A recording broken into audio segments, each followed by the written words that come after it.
Hey everybody, and welcome back to the Unreal Engine Twitch live stream. I am returning. Thank you, Alexander, for filling in for me last week. I feel a little bit better this time. I'm glad that you feel you're better. You're the man up top. Nice. So I'm Chance Ivey, your community manager. I'm here with Alexander Pascal, a face to remember. And we've also got Wyatt Johnson here to give a quick update on the Vineyard Challenge. Hello. Today we're going to be chatting with Ben Jones, development director for Into the Stars, game from Fugitive Games that is actually launching on early access next week, so a week from today. So I can't wait to get to that. But real quick, let's hop over and give a quick update on the Vineyard Challenge. How's it going? It's going really well. So today I definitely want to give everybody the kind of a general ArchViz update. So architectural visualization is cool for Epic because it was brought to our attention totally organically. You know, it just came out of the community downloading UE4 once it went free and just creating cool things. And it was one of those things that we didn't set out to make an engine that was perfect for it. It just turned out that we happened to. And so now that the community kind of took hold of it and is fostering that community, the best thing we can do is to just say, what can we do to help? And so that's kind of the mode we're in now, is just like help you make great things mode. And in the spirit of that, what we wanted to do was sponsor a competition. So there's a guy named Ronan Beckerman. We've posted about him on our blog, and we've kind of announced the challenge that we've been doing. But he is kind of a preeminent architectural visualization kind of leader in the industry. And he runs a contest every year. This is the 6th year that it's been running, and Epic has jumped in with him whole hog and sponsored this competition. So and the only criteria there is it's got to be in Unreal Engine 4, got to be real time. The contest is killer. The prizes, by the way, are insane.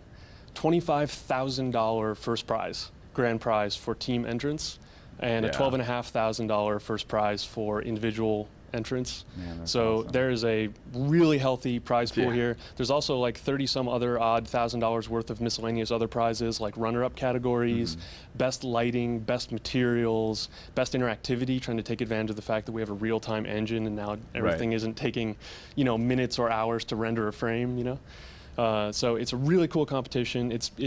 At its bones, it's an environment art competition, right? So if you're an environment artist and you really know how to get a lot of fidelity out of these tools, architectural visualization is a subset of that. It's It's a perfect place to dive into. Oh, right? totally. I mean, Spread it's just a tangential move from making environments for games as they stand today. And it's all the same tools. Really, the big differentiator is focusing on that sense of space, the kind of mood that's elicited by the environment, and also just crazy high fidelity. You know, and we're shooting for total photorealism if you can achieve it, and thankfully people are, and the engine's totally capable of giving you all the tools that you need to do that.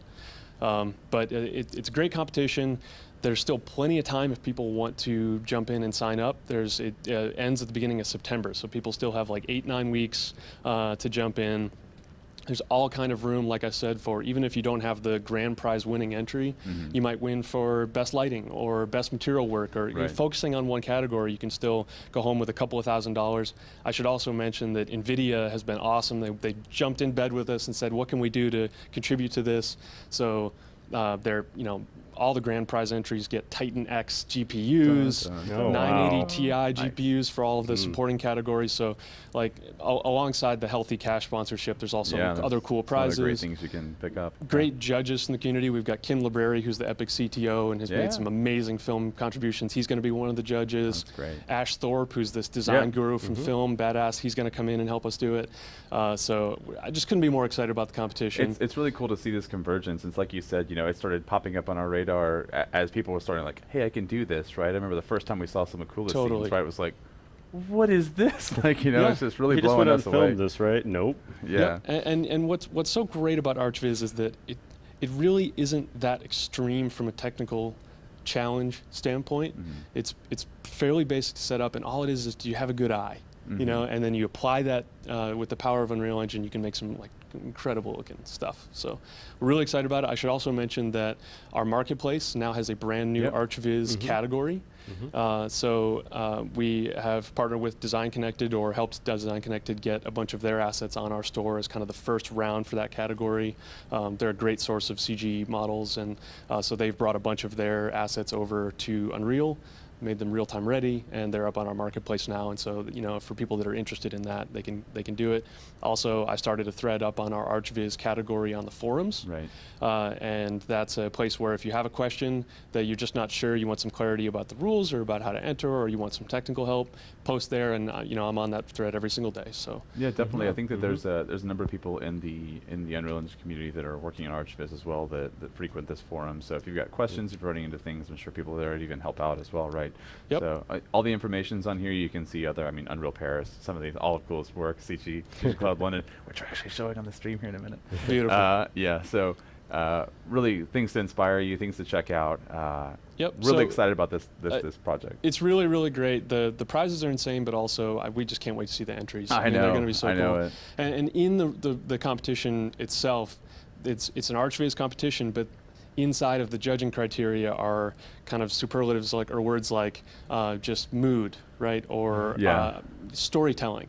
And that doesn't have to mean you make a cinematic like an animation no, but or whatever. the space can tell a story, if right? the space can tell a story, those are the kind of things that we just can't wait to see what the community does with it. And I think the winning entries are definitely going to show that kind of stuff off. So go to RonanBeckerman.com. You can go to his challenge section and sign up. All you have to do is make a thread there. And on our forums, we're happy to help you if you need it. So cool. Awesome. There we go. Well, thanks so much. All right. And we'll definitely be talking more about this in the future. I've got Wyeth on the hook for a few weeks from now. We're going to do kind of a check-in and see kind of some projects that we know that are actually actively working, and just kind of give more of an update as to where it's going. And the fall is going to be awesome when this is all done. It's going to be awesome. This is a long-term competition too. It is so, months. So people are going to be able to spend some significant time in actually nailing this. And we hope they do. Yeah. Can't wait to see it. Yeah. I'll be back in a few weeks. We'll talk about it then. All right, cool. Thanks a lot, man. Get on that. All right, so we will hop over now to the news. All right, so each week we bring you marketplace content, and this week is no different, except for that 1 week that we missed, and I have to use that disclaimer every time now. Anyway, Mobility Mocap Pack 1 by Modus Digital. So if you are looking for people to fall over and run and jump and all kinds of great motion, this is a pack for you. Yep, and these are the guys that did the Ninja one too, which was really cool, right? Oh, yeah. Yeah. And then we've got K-Way Magic Effects by I'm T-Dash. We need more VFX in there, man. Like every time I see these come across, I'm like, holy crap, these are incredible. I would love to just see it full of VFX. So, and then right here, RPG Fantasy Effects by Roman. I'm not even gonna try to pronounce that. Ramtsov. I've made a fool of myself. I should probably. but his effects look gorgeous. Yes. Very Final Fantasy, very Disgaea. Yes, very good. they're very great. So it's kind of Eastern style. And then we got Floating Combat Text by Lucas Baran, or Innicide as you might know him. Yes, Innicide. It's a little hard to see the little tiny text, but this is if you shoot something, a little like damage number should pop up. Pops up like we see in Borderlands or something like exactly. that.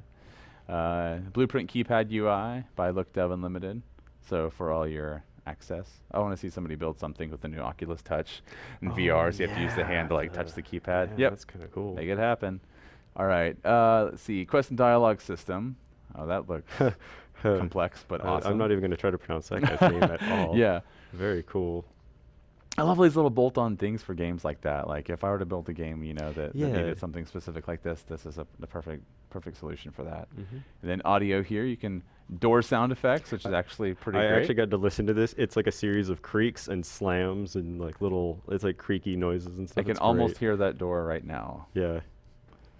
Let's see. Character voice by John by Vigilante Audio. So John Eggs, a collection of common phrases. All right. Yeah, that's good for NPC general dialogue stuff.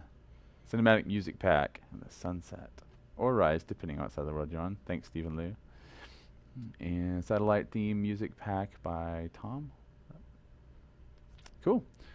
So yeah, you can go check those out now. Grab them from your launcher if you can. And real quick, while we're on the launcher, I'm just gonna go ahead and pop it up. Oh yeah, you should show off. There's something new on there. I don't know if you guys have checked it out yet, but I'll let that load. Oh, here we go. There it is. Dun, dun, dun. So we've launched a new community tab that's actually a replacement of the news feed as before. All the great blog content still rolls on here as well. So this will update dynamically as we update the blog, as you've seen in the past. But here's a good place for you to find, cool projects, be inspired by what other people are doing. Check out some of the Dev Grant recipients. Find out information about what we're doing with specific builds, contests, events that we're going to be at. This is a place for you. So because of that, I'd love to get your feedback on it. We've been kind of working over a lot of what this is going to look like, how it's going to work for quite some time, and we're really excited to roll it out. I'm sure it's going to evolve over time based on community needs. So let us know what those needs are. We'd love to hear what you have to say. So yeah, all those things on there that we're probably going to talk about here in a second. So I'll knock that out. Yeah, I actually noticed on the list. It's basically a lot of stuff we're going to talk about. All right, so last time I saw you all, I was at E3, and we were talking from the Grammy Museum, and we've done a lot at E3. There was just so much greatness around Unreal there. It was, right around 70 games. Like the final count was either 69 or 70 Unreal games shown at the show. From everything from small teams that are just building their own indie game and finding their own way to do it, all the way up to the highest AAA like Gears of War 4 being shown, stuff like that. So we got a blog that just went up today, that's or yesterday, about future of AAA VR innovation and some indie surprises. It's decently long. There's quite a few videos in here, but you can kind of catch up to all the great Unreal happenings that were at the show, built on the toolkit that everybody's got in their hands right now. So anything from Sea of Thieves, Rare's new pirate game, it's super awesome. The Ashen team that we talked to, we were there last time too. Fable Legends, Battleborn, the new King's Quest. There's the Eve Valkyrie is up there. Adrift, Soulfar, World War Tunes. This just goes on. So many great games are coming. I cannot wait until Flame in the Flood, and then Into the Stars. Hooray! There we are. Yeah, so we'll be chatting with them as Abzu. Oh, and man. Abzu. Yeah, so many great games coming. I don't have time to play them all. We couldn't but possibly. No.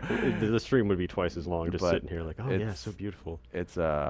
I'm actually really excited with the diversity of games. It's very wide variety and very colorful and interesting. No, we're inspired and humbled by all the excellent development work that all these talented people are able to accomplish. So keep up the good work, y'all. Yeah, excellent job. And with that as well, we've had the Best of Unreal Engine Games at E3, the Unreal E3 Awards by GamesBeat. So Dana and I went out with Dean Takahashi and Dale North from VentureBeat, and we partner with them on these awards. Basically, it's for outstanding E3 game or Unreal Engine games at E3 in a number of different categories.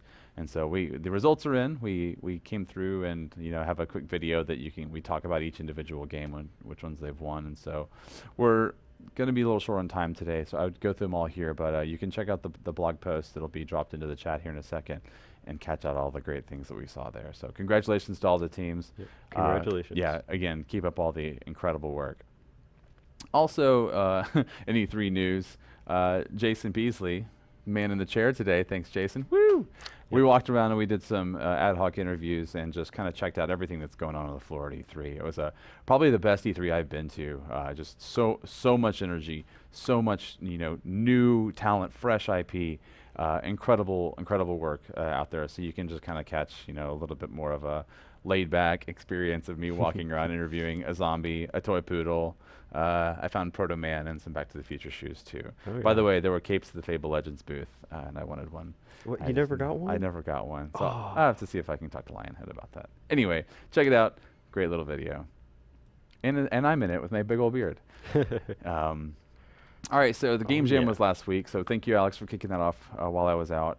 But Earth-Shattering Kaboom, this is actually your theme, too. I can't. I want to take credit. I do. The credit has to go to Tim Lincoln, our engine support tech, who I kind of went down there. I'm like, guys, I need a really awesome, inspired kind of we want to see pops and cool stuff. And Earth-Shattering Kaboom. That was no, it sounded good. So there's some really great ones came across this time. There are 35 games in total. Alex and I'll be digging through, playing those, talking with others about them. We've been collecting them over the last few days, and next week we'll be showing off all of the winning teams and getting the swag out to everybody. So on the topic of swag again, just want to make sure. If I haven't got your information, or if you haven't got your swag, it's because I'm missing your information. So I'm going to try to reach back out to everybody I know that we're back on. A lot of you have already received your swag and your shirts from the Game Jams, but there's still a couple months left that we haven't quite got back to you yet. So if I'm waiting information for you, shoot it over to me. Or if you're waiting on a call from me, then come, beat me up publicly, and I'll make sure I get it out to you. But no, I'll be reaching out to you as soon as I can to make sure we can get all those wrapped up and sent out, because the shirts came in, they look awesome, and they've been rolling out to the teams individually. So awesome. All right. In other news, it's been a week for Kickstarters. It really has. Yeah, I'm so excited about all these. Yeah, in the last I'd say week or two, 3 great Kickstarters that we've been watching kind of made their goal. Shape of the World, it's a team out of Vancouver. They just got funded last week. Really excited about this walking simulator game where the world kind of builds itself around you. It's a visually gorgeous kind of experience. Yeah, small team, Hollow Tree Games. I believe it's just 3 people, if I recall correctly. It might not be listed on here. Might be on their website. But yeah, really great looking game. So check that out if you haven't. I think we had them in Community Spotlight at one time too. And kudos to them, because I saw that they were showing a few people how they're doing their like pop-up techniques and like all that stuff. So thanks. I always love it when people are sharing information like that out there. Yeah, and so also Perception. This is a team out of Boston. Another. I just knocked. Yeah, that's cool. Whatever. A team out of Boston that their Kickstarter, got funded last week as well. This one is kind of really creepy and I don't know. Yeah, using sound to kind of pick out space. I'll let you watch the video and stuff, but that's developers from the BioShock teams. They've worked on Dead Space, so you can expect a certain creep factor to be around it. Oh yeah. And speaking of creep factor. Dun, dun, dun, we happy few. They hit their goal as well. So they actually got a stretch goal. Yeah, too. They're still going. Oh so my gosh! If you want to check out, we hop happy in on few. that. Yeah, this one is pretty awesome. A game of paranoia and survival in a drugged-out dystopian English city in 1964. Almost everything that I would love to see in a game. Oh yeah, it's got that BioShock, but before it all happened kind of feel. Oh yeah, it's pretty awesome. That's great. So anyway, congratulations to all those teams that got the Kickstarters. You should definitely check them out. Really great projects that we're looking forward to a lot. So yeah, we're gonna hop over to the community spotlight. First up, we've got somebody who's been in here a number of times, but that would be Kula. So Jason, can you go ahead and pop up the video that we've got? It's kind of a short one, but you may have seen it roll across. There we go. Oh, it's this right here. Yep. Yeah. So this rocks on the beach scene is just staggering. I mean, it looks like National Geographic. I mean, yeah, it just looks never fails to. Speaking of ArchViz, this developer, this artist has been able to not only do interiors but exteriors, nature, pretty much anything. And we've got the forum thread up here too that he posted it in. That's got. Let's see if we could hop over to the monitors. Yeah, there we go.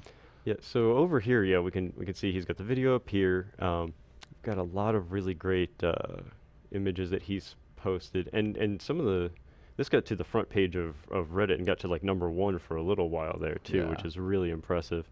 And it's kind of hard to tell here, but I think he has this running at 120 FPS, which is absolutely amazing. I don't know what his hardware specs are, but if you roll up, he talks about his video card. Yeah, it's under the video right up here. Oh, so yeah, there you go. Just for the info, 1080p, 30 frames a second. GTX 970. With a 970. 120 FPS. Oh, I mean, with 60 FPS at a 970. Oh, I see. That's funny. So that's awesome. Yeah, that's really great. And there have even been more pictures, of this scene post this. Oh, here we go. Yeah. They're on here as well. Tons of these. Gosh. Yeah. Doing this in UE4 Substance Designer. I hope he's on the Vineyard Challenge. Oh my gosh, that's gonna that would be pretty great. He's gonna wreck shop. Oh yeah, cool. Really cool stuff. All right. So let's go on over to the Incursion video. Yeah. Second one we got up here is. So this is Incursion. It's by a group of 7. It's a team of 7, and they were students when they started this in UDK. Yeah. And they've ported it over to UE4. Artificial Evolution from the International Game and Architecture Design. And yeah, just really pretty. Yeah, what I like about it is just like it tells a story. That's kind of the thing. Yeah, is exactly. that you want it to tell a story, and it really does. It's a pretty believable space, and they kind of run you through it here with a lot of detail. And in a second, we'll hop over and take a look at the forums where you can see the original creation of this scene. as it were, in UDK. I just love people when they break down their processes, like you talked about, right? Like, it's like, here is how I approached it. Here is how I did these specific things, and you see it at each individual part. A lot of level designers, or just people that are putting together scenes, will do what I do when I draw, right? Like, try to make the eye perfect, and then go to the nose, and then other things like no, make the face. Yep. Like, make the block it out. Yeah. Then put in the basic detail, geometry, and then all that stuff. polish pass, polish pass, polish pass. And this is what I'm actually really most impressive is this is the particle effects, like that kind of warping red power generator thing they have. It's very cool, and these very subtle dust modes. There's a lot of subtlety in their use of particles. This is kind of a depressing scene. I mean, it's really depressing and bleak, but it's beautiful and bleak. Yeah. And I love their work with the neon. What a downer. Really sells the neon. Hey Ben, are you with us? Hang on. Yeah, hey Ben, you there? Yeah, can you hear me? Yeah, Into the Stars is going to make us feel a little bit better about life after this, right? Well, yeah. I mean, it's kind of up to the player's choice, right? Okay, good. Steer into the sun. You're probably not going to have a good day, just like these Great. people are having. Yeah, 'cause I'm feeling a little sad right now. Oh yeah. Space isn't all sad. Incursion. All right. There And we so go. yeah, if you take a look at this thread here, there's a thread that he links to right above that. Yep, right there. Bam. This is the one to take a look at. So this is the actual UT level that was built. Oh, wow. In UDK, and you can just scroll through this real quick and This is check where a out. body was, and this Yep. is where another Exactly. body was. It's funny how much, and especially when you're cool. building maps and playtesting, that your map actually looks like above, right? Yeah. It's all default material just to make sure everything feels good and the space is right and scale is right. But anyway, I love seeing this come to life and Very then seeing it detailed actually make the images jump here. over. Yeah. Cool. So great work. Yep. All right. And let's see, the next one we've Is got here the, is the London Loft. Yeah, so we got a video on that. Yeah, there we go. Start demo.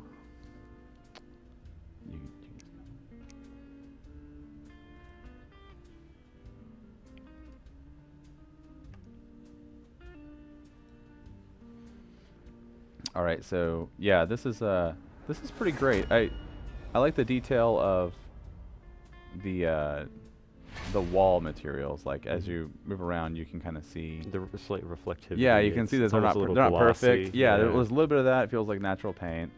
God, how much would it cost to live in a place like These little this? the AO on these shelves. That's such great lighting coming in from the windows. We're gonna be Ready Player One pretty soon, aren't we? That's what's gonna happen. Oh my for us, gosh! isn't it? Don't even joke. Like, all my dreams coming true. I know. Just put a DK2 on, or the new Oculus hardware when it goes live, and we could just basically be up here. The only thing though is, like, cooking might get a little strange. How would I eat? I keep trying to eat, but I just can't seem to fill up. This is a really nice apartment. That's kind of an older Mac laptop, or Mac, though, I think. I don't know. I could be wrong. He's even got a heater in there. Anyway, the TV works. Look at that. See? This is what it could be like. Yeah. Whoa, That's and he's changing materials on the couch. Yep, that's definitely what wife was talking about. Go in there and make it interactable. Yep. Oh, nice, new floors. Oh, and see, like, everything, everything changes dynamically. And it reacts to the light just perfectly. Super awesome. Oh, you can change out all the chairs too, yeah. Yeah, it depends on what kind of party you're throwing, right? Mm-hmm, I mean, you don't want to have the same kind of chairs that come over. It's like wearing the same thing for more than one day. I say that as I have my plaid shirt that I wear pretty much every live stream. A plaid shirt, jeans, and sandals? You don't say. No, it's not my trademark. You can change out the tea for a coffee. Oh, because they're Americans. 'cause Yeah, not yeah. London. It's either Yeah, you're yeah. American or you're Yeah. British, and Yeah. So it just went from London Loft to maybe like Yeah. Manhattan Loft. That's cool though. It happens. how much? Yeah, I'm really curious how much a loft like this in London would cost, because it's gorgeous, and the staircase here alone is such an innovative concept. Yeah, I know. I would roll out of this though. I would snap. Yeah, my you would neck. probably not live very long on that place. I would snap my Alexander. I have a bad habit of Yeah. rolling. Yeah. Do you sleepwalk? I sleepwalk, so like Oh, I would no. be done. Oh. Yeah. I would need those little. If you ever had bunk beds as a kid, you had like the two little bars on the side that keep you from rolling up and down. Yeah, I did. Great. That was me. All right. Anyway, excellent work from everybody. Reminder, if you want to be in the community spotlight, reach out to us in some way. Show us what you're working on, either in the forums, the work in progress, or release projects. Hit us up on Twitter. We're even on Instagram now. We've got we got the brand new Instagram account. If you hashtag or tweet at us, Instagram at us, tag us in your Instagrams. If you internet at us, if you internet at us, we will internet at you. No, we actually repost a number of people's work on our Instagram too. It's really cool to see interactions there because people are going there to look specifically for cool looking pictures. They want to find things that interest them, and we've seen a lot of really great content come over from Instagram. So reach out and show us what you're doing. All right, it is time now to hop into what this is all about. So, Ben, you still with us? I am. Oh yeah, he's ahead on the couch. Look at that guy go. Awesome.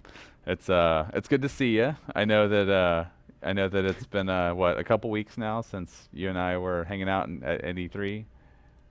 Yeah, just a few weeks ago at E3, which was an awesome experience. Gotcha. Yeah, so real quick, I'm losing my microphone, but I'm going to fix that. Got it? Right. So a little bit of background. Ben Jones, development director of Fugitive Games, working on Into the Stars.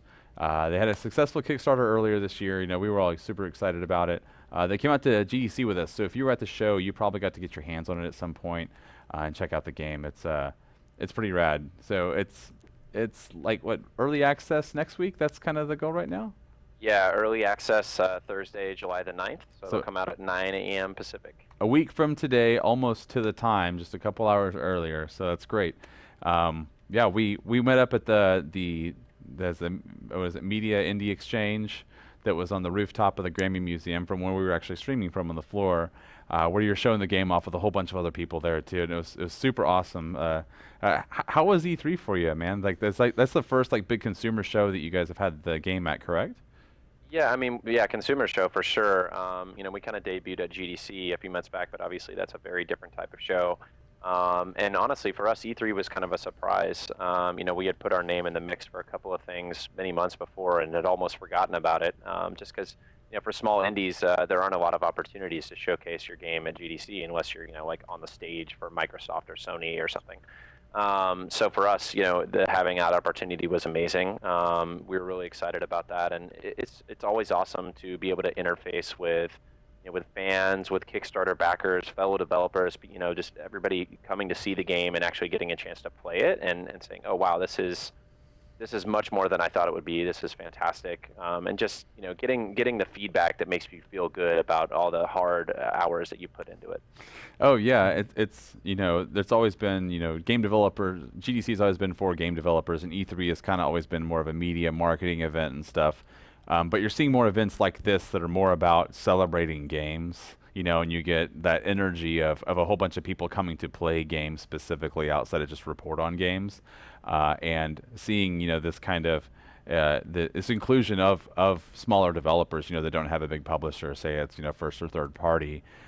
It's really awesome. It's really refreshing for the show, right? So as we get out to these events, we get to see a huge, diverse set of games just overall. But yeah, let's take a quick look at the trailer video and see what Into the Stars is all about. Jason, can you get over? By the way, Jason's filling in for Shelly. I don't know if I mentioned that already, but he's awesome. We still love you, Shelly. We still love you, Shelly. You're pretty great. Uh-oh. I may have just started a fight. This was our Kickstarter video. So what's great for us is actually look back on this and be like, oh wow, this was, we were putting this together in December and January. It's amazing to see how far the game has come in just a couple of months. Cool. Yeah, we've been playing it here at the office for a few hours now. Alexander and I are really bad. We die a lot. I lost like half my crew in one go, and it was like, I don't even know how I did that. Yeah, I was like, here, I'll just let you go, and I'll see if you had better results than I did. And I watched him make a questionable decision and lose an entire I just research wanted outfit. to explore that arms dealer. Yeah, those things can tend to go poorly. You just have to weigh them for yourself and determine what's really worth the risk. Yeah. Yep. Oh yeah. Well, that's great. Well, so we're really glad with the the success you guys have had so far, and we really can't wait to see where it's going further from here. But before we dive too much into the game itself and the development, Fugitive Games, give us a little bit of information about your team and how you're put together, right? Like I know you're really small. We'll start there. Yeah. So we're a really small 4-man team out of Santa Monica in California. We all work remotely, so from our homes, which is a pretty amazing experience. I'm here in my office / dojo or whatever this is with a dream catcher behind me. And each of us has had 10 years plus in the industry, and our backgrounds for most of us have been in shooters. But we really wanted to do something different. I mean, that's we didn't get into game development just to make shooters, and Into the Stars is really the game that we've always really wanted to make. So we're really excited to have the opportunity, and we kind of just jumped in and built a prototype and said we're going to do this, and we took it to Kickstarter, and thankfully the community there responded really well, and people were really excited about what we were putting forward and believed in us, and now that we're coming into early access, we feel like that's it's part of fulfilling the process and the promise that we put forward in our Kickstarter campaign, and I think people are going to be really excited by what we've been able to put together in just under a year. Yeah, it's really it's really come together. I mean, I think that since I last saw it at GDC, there's already a number of additions and enhancements in this build right here. And what I think was most interesting to me about your team, I think this is just super awesome, is that you don't have a single engineer. Right, that's correct. Yeah, I mean it's kind of crazy. So is this all blueprints at that venture? Yeah, the vast majority of the game is blueprint. Very little of it is in code, and that's what's been really amazing and empowering for us as a development team. Gosh, having no engineer is being able to really craft our vision and do just about anything we can dream of inside a blueprint.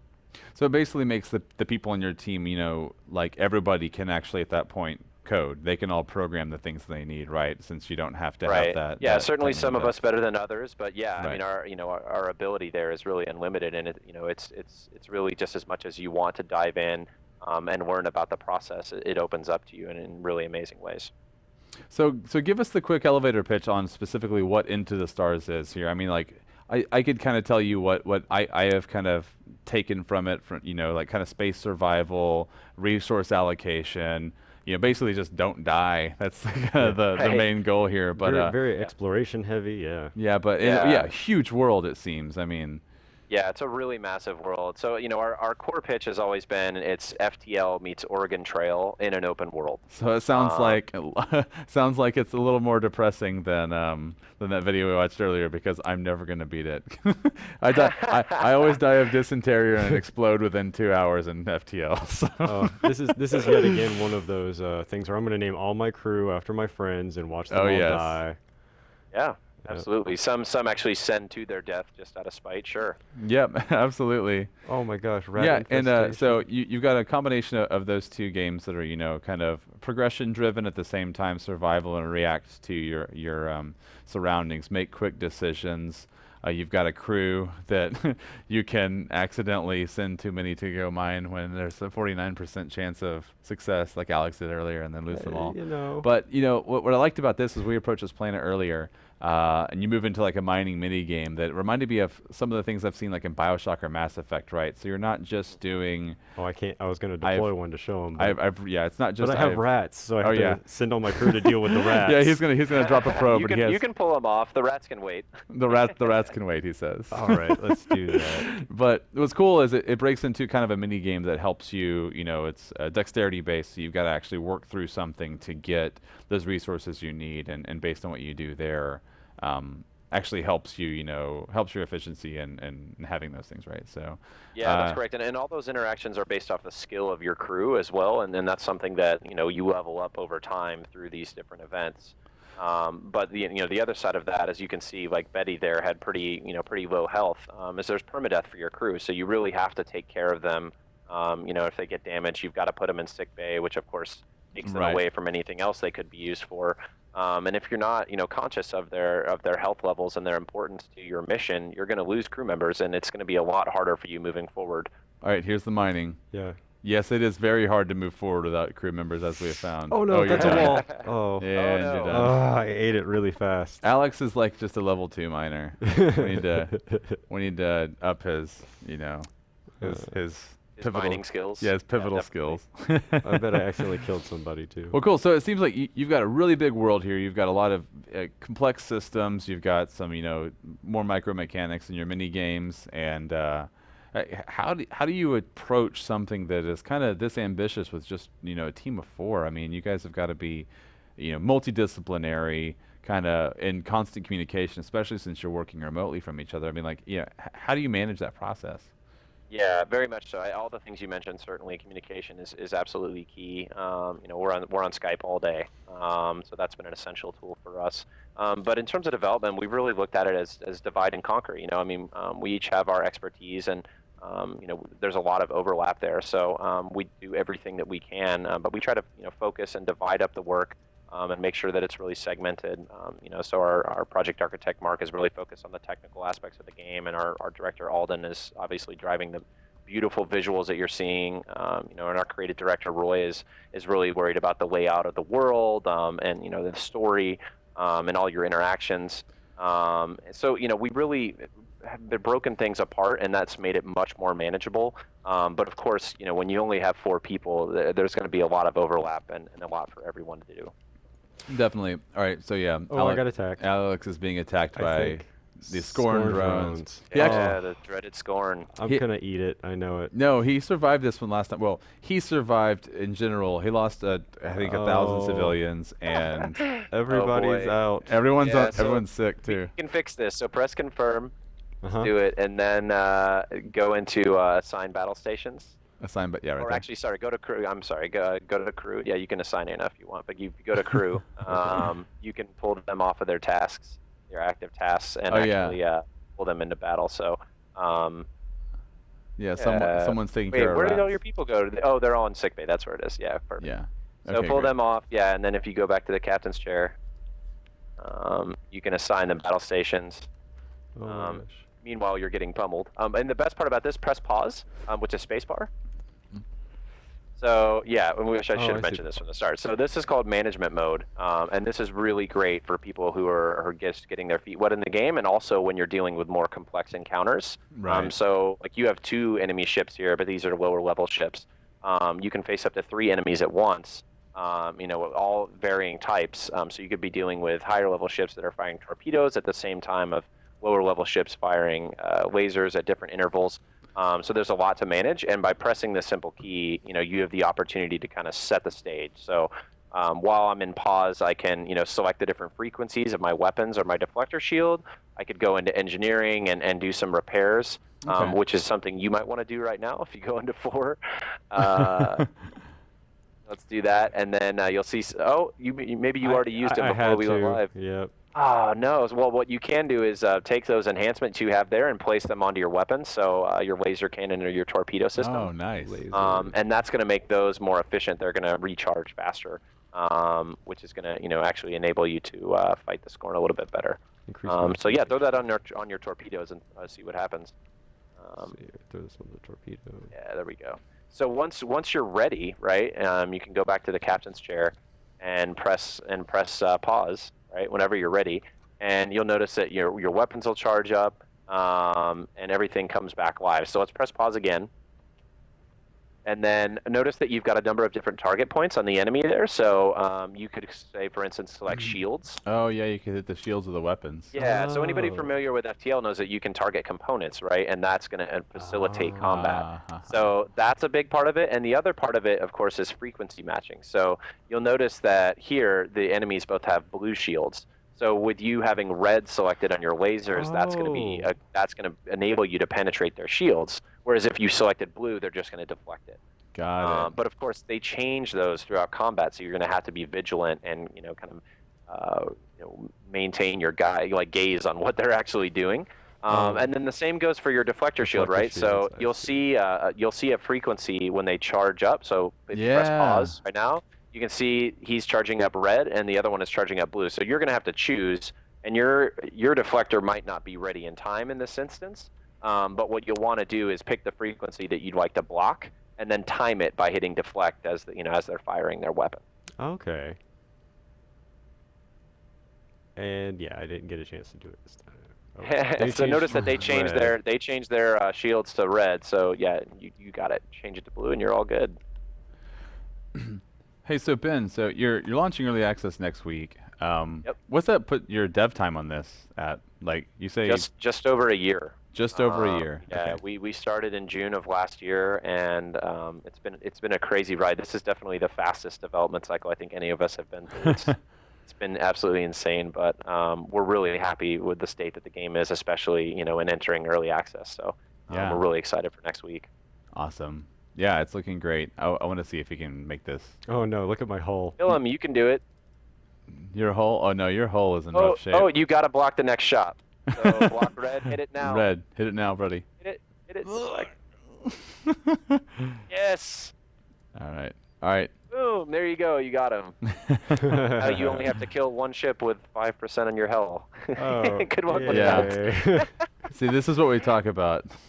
It'll take some time, but like I said, I'm terrible at FTL, so this is a little bit more approachable for me though, because I don't know, I understand the 3D space a little bit. Mhm. That's nice. This reminds me of a couple of the space survival board games I've played actually that are very similar to this, where it's you wait and you move around a bunch of parts and then you say, okay, go, and then you draw cards based on what the enemies might do. Anyway, I forgot the Right, name and of I it. think what's interesting is that's a style of play essentially. So if you wanted to play combat all in real time and not even use management mode, Right. that's up to you. And a lot of times I'll opt to do that and save it for the more intense encounters, or simply wait until like in this instance, your hull badly needs repairing. You can pause it and then go take the time to do that before returning to combat. Right. So I'm sure you're, a year in, you've got four on your team, no programmer. I know a lot of you guys have come from the AAA space. You worked on a bunch of games before, but I'm sure that this has, inspired a number of different new challenges for you in building. Oh, we did it! Oh my God, I won. Yeah. Very nice. look at that. you. I couldn't have done You it got some without you, Ben. resources for doing it. Oh wow, yes. Take Th- all the resources. Thanks, Coach Ben. Yeah, happy to help. No, but I'm sure you've run into a lot of new challenges, that you may not have seen or may not have thought about. Like, how have you managed all of that process, outside of just, you're continuously on Skype. I know you're doing, you're connected all the time, but like, what are some of those challenges that you see, and how do you work against them? Because a lot of our developers are working remotely with others too, on rougher schedules or, on ambitious projects like this one. Yeah, well, I'd say for us, the key in getting through all of this has been the determination of our team. I think all of us, when we faced adversity, we've determined to just push on and find solutions. Because development isn't an easy process, and this is a very different type of game, not only in general, but specifically for us to make as well. Having mostly worked on shooters and action titles in the past, this is pretty different for us. So there were certainly a lot of learnings, but I think we really focused on just learning as much as we could throughout the process, really pushing the engine and ourselves in a lot of different ways, and then really harnessing the power of Blueprint really changed it a lot for us. Like we said before, only a small percentage of our game is done in code, and being able to script almost everything you see here has been a real luxury. But again, like in terms of just facing day-to-day challenges, yeah, I would say communication is probably the number one. Like, you have to stay in constant communication and make sure that everyone is aware of what you're doing, and that you've got a good grip on what everyone else is doing, so that you can ease development, and there's you're not stepping on each other's toes, and you're all aligned and working in the same direction, because that's going to be key, especially with a tight deadline and and a limited budget like a lot of indies like ourselves have. Definitely, yeah, and I'm just watching Alexander fly around the. Yeah, I'm about to get it now. Yeah, he's they probably caught up dead. to me, and Health also I one. ran out of life support, so it's like 100 civilians died. Yeah, it's okay. Ship Hull 1, this isn't going to be good for you. Yeah.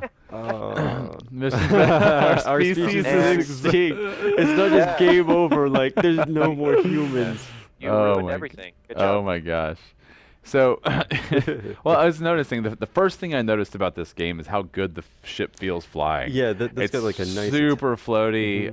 it's kind of heavy, but not so much that it feels like you can't make those turns It when actually you need to. feels heavy, and that's what's really nice about it. That's awesome. That was definitely a goal from the outset. Our creative director Roy spent a ton of time with that. We got some really good feedback early on in terms of the controls. Obviously, we hadn't worked a lot with flight controls and mechanics before, so reaching out to some good friends and confidants in order to get feedback on that was critical, especially because you're not flying this nimble little spacecraft. This is a massive ship. Right. I mean, there's 1,000 people on board. It's really, really big, and we wanted you to feel that in the moment-to-moment gameplay. No, that's great. Yeah, and so a takeaway there probably is to get feedback from people you trust early, right, on the things that matter most to you. Yeah, absolutely. Great. Also, you've recently partnered with Iceberg Interactive, a publisher here. So what's the relationship with them like? It's been great. For us, partnership with a publisher like Iceberg was really focused on distribution and marketing, which are two areas that we honestly don't know that much about or have a lot of contacts to help with. So, when we reached out to them, that was really our focus, and they've been great in that regard. I think the thing that we appreciate the most is that they've been really hands off. It's not the old school publisher relationship where they're dictating everything that's happening and really laying the groundwork for what you're going to do and checking up on you every day to make sure you're hitting targets and everything.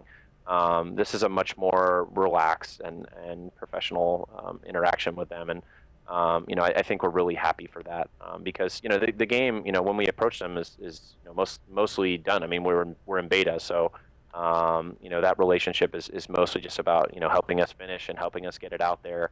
And helping make sure that the people know about the game. I mean, it's I think one of the things as the indie that's the biggest challenge, of course, is recognition and standing out.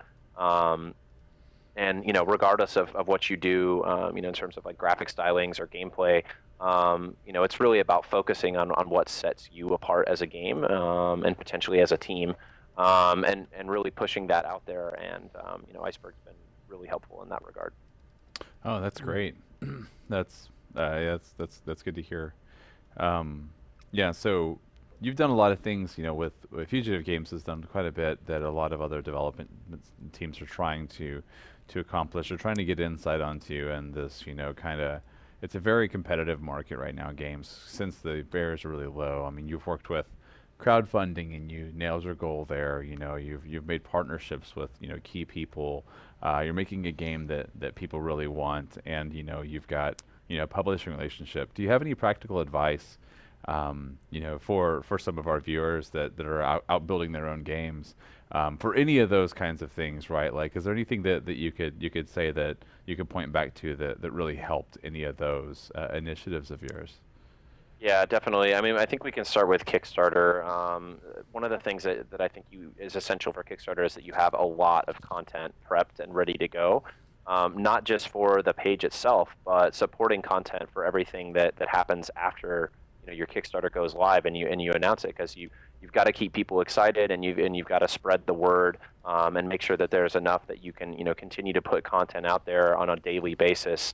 Regardless of what that is, to keep people interested. So I would definitely do that, and also take the time to put your best foot forward.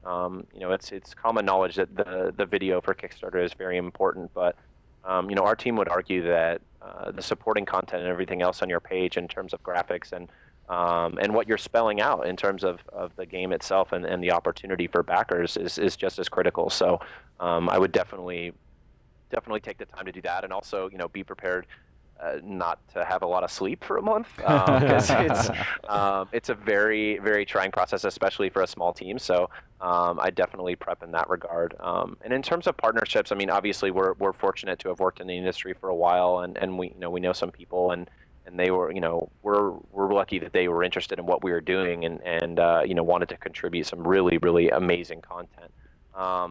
So and not everybody's going to be in that position, but there are a lot of talented and hungry people out there that are looking to work on projects. So I think that is really about putting yourself out there. There's tons of different forums and areas where you can engage people like that and see if potentially they're a good fit to help you out with your project, because it's really hard to do it all, especially when you're a small team. And like I said, you've got a razor-thin budget or timeline. So definitely reaching out to others, I think, is critical, not only for feedback, but for potentially content to go in your game as well. Cool. Yeah, and even if from people that haven't spent significant time in the AAA industry, I know that a lot of those kind of partnerships or relationships have come out of just being at events. Just go be in front of people, even if you're not showing your actual game. Meet people, know who they are, let them know who you are, let them know what you're working on to whatever level you're comfortable with, and so. Yeah, I absolutely agree. I mean, that's been critical for us too. GDC is a good instance of that. We weren't even, shopping for a publisher. We were more looking for, support with like localization and maybe some art outsourcing. And we ended up meeting a ton of different potential publishing partners at GDC just by being there. And that was tremendous. And I think the other thing that we've really learned is that there are a ton of events that are really approachable. I mean, it's obviously prohibitive to have your own booth at E3, but through different programs like the Mix or Indie Mega Booth and stuff like that, indies have a lot of opportunities to get in front of critical partners for a pretty low cost and cost of entry. So I would definitely suggest doing your research there and finding out what events are in your area, what you can do even on a small scale to get your game out there and get the conversation started. Definitely, and I'll say I've been to E3 for the last 6-7 years, and this is the one that I saw the most off-floor content. I mean, the floor is still full as well, but it's not just floor space anymore, right? Like the Mix event you talk about, there are other different indie parties that there are just games at. Heck, even the large publishers like Microsoft and Sony, they had a lot of games at their party, right? So there were indie games at the Sony parties later, right? That other people were coming to play that weren't on the floor. So it's, I think that's super valuable. And on the point of crowdfunding, I like what you said about being active every day in there and having everything together. Some of the teams we talked about earlier that hit their Kickstarter goals, they had a lot of that ready to go. I know the Shape of the World team, especially the last week or two, it was just every day he had some sort of tweet talking about what they're working on and how they're updating their site to where it's almost like a new blog, right, that you want to go read that day because there's new information about the game. Even if you've already backed it, you're going to still go in there and read about the game. If you haven't backed it, you're on the fence, you're going to go see kind of what's going on. And I think that's super valuable. And yeah, like show your game at a place, spend the time up front to make sure it shows well and it's ready to show. I've seen a number of them that, kind of don't really hit their mark because they may just be too early to actually buy the confidence from the public as a whole, the potential consumer there. So yeah, right, and I still think that's viable approach. Certainly, like you might not have the time or the ability to generate a ton of content, but I think just make sure that it's representative, right, and then also know that you could be limited in your in the size of your raise based on the ability of you to produce and show content to the public. So just bear that in mind. If you've got a couple pieces of concept art and a 1 page of copy, it's probably going to be hard for you to go out and raise 6 figures, right? Right. So just think about it as representative of the amount of content and the quality of that content in terms of the raise itself. Yeah. What were you saying, Alexander? Oh, the people that buy everything, it's from Kickstarter. When you go in to chip in, the first thing you do is look for the visually appealing things. You want concept art and GIFs and videos constantly being and even gameplay, right? Like you want to see. And if you have a demo or something, like you kickstart this, I'll give you a demo. Oh, right. People love that. Yeah. Absolutely. Right. Well, cool. We're getting a little tight on time. We've got a few questions in here, but do you have any final thoughts before we hop into QA? Yeah, Q&A, actually, not QA. Q&A, yeah. Games. We actually just had one thing to announce, and then we're going into early access release next week on Thursday. But we did a special announcement today for our Kickstarter backers. So those of them that have elected to join us on early access, we'd like to invite them to join us 24 hours before the game goes to the public on Thursday. So we'll be sending out Steam keys to all of them at 9 a.m. Pacific on Wednesday, so they can get a full 24 hours head start on everybody else, and that's really as a thank you to their support. Obviously, we'd love to do much more, and it's a start there, and we hope everyone jumps in and gets it going. We can't wait to get it out there next week. It's going to be a really exciting time. That's great. Yeah, backer rewards that are kind of retroactive that people didn't know about. Surprise. That's awesome. Well, cool. Well, thank you for letting me, get my hands on it now so we could show everybody what it is. We've had a blast playing it these last couple of days, checking it out, and I'm sure I'll be Awesome. I'll be spending some time this weekend. 4th of July. Yeah, 4th of July I'll spend in space. There is no America in space. Fireworks in space. That's perfect. What's wrong there? Yeah. I mean, Alexander can show you the way now. He knows how to blow up the Yeah, storm. Now I know all he is the now super pro look, strategies. I will be that person that he puts in the sick bay because he's already sent them off to get Constantly. half murdered. Yeah, that's gonna be this guy. It's okay. You'll do fine with the arms dealer. Yeah, It's such a passive-aggressive relationship. It really is. Go Yeah. into torture, but I'll take thanks care a lot, of you. man. Come on. I'll save you from the spaceship. Don't worry. All right, so we got 3 questions real quick, and then we can wrap. We got so what software do you use to create the characters? The characters, meaning the in-game models? Yeah. Oh, that's a good question. So those were actually created by a third party, and I believe he used 3D Studio Max, but don't quote me on that. Gotcha. Okay. Yeah. So just your generic, tool sets. typical tools. I know the some like our actual portraits for the aliens were created using tools like Mudbox and stuff like that. Right. The sculpting tools. Those were done by Justin Goby Fields, who is obviously just amazing. So we're really excited about those. But yeah, the characters in game I think were created using traditional art tools. Great. Okay. Is this going to be an online game or just kind of a solo experience? Yeah, our focus is purely single player. Great. That's we as a small team, we really wanted to devote our energy to that experience. Obviously, I'm sure just like any game, like we could all come up with some awesome ideas of how this concept could be pushed forward using multiplayer, but that's not our focus. We really are just locked in on single player and want to ensure that that's the best experience possible.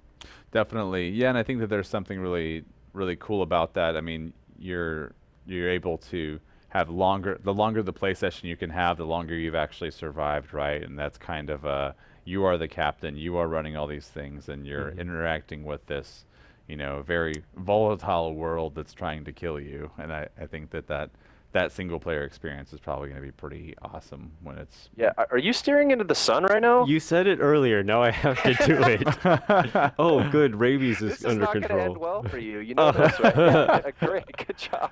Well, earlier he got a rabies outbreak, and we really that was pretty funny. Really weren't sure what to do about it. And all right, so the last one we got on here is the finished game. Is it going to be? Are you going to keep on with blueprints, or are you going to be porting to code, or do you know? Yeah, that's an interesting thought. I would think that we would continue on with Blueprint. I mean, we haven't really run into a lot of instances where we're like, oh wow, we need to hard code this. I think Mark, our project architect, is an amazing job working his way around traditional programming using Blueprint. You should see some of our blueprints. We should take a screenshot and send it to you. I mean, they're ridiculous. The different layers and how big they are and complex. It's amazing. You haven't hit the wall yet, though. No, definitely not. So I mean, we're going to keep pushing forward, and we're excited to expand the content during early access, working with the community to make things better. So can't wait for next week. All right, that sounds awesome. Ben, thank you so much for taking the time to chat with us today. We're really excited about Into the Stars. Oh yeah. Showing up on early access via Steam next Thursday on the 9th at 9 a.m. PST. That's correct. All right, cool. And yeah, so thanks, Alexander, for hanging out and playing the game. Thanks for having me. I had a great time. Being a space captain, way better than I can. Yeah, I crashed all of my people into the sun. I am a pretty awesome space captain. Well, yeah, I do question a lot of the decisions you make. Anyway, all right. So with that, we're going to go ahead and wrap. Next week, we've got a really cool announcement on its way. We can't really talk about it yet, but you'll see some news early next week about that. So I'm excited about it. And we'll do the Game Jam results. I mean, there's a lot of just fantastic, explosive games that we'll be digging through over the weekend. I've already watched Aller's stream of it. I'm excited. I'm so excited to get Thank to you, play Michael this. Aller, for streaming all the games again. I need to send you some caffeine pills or something so you can make up for the 6.5 hours you do every month for us. Yeah, that's...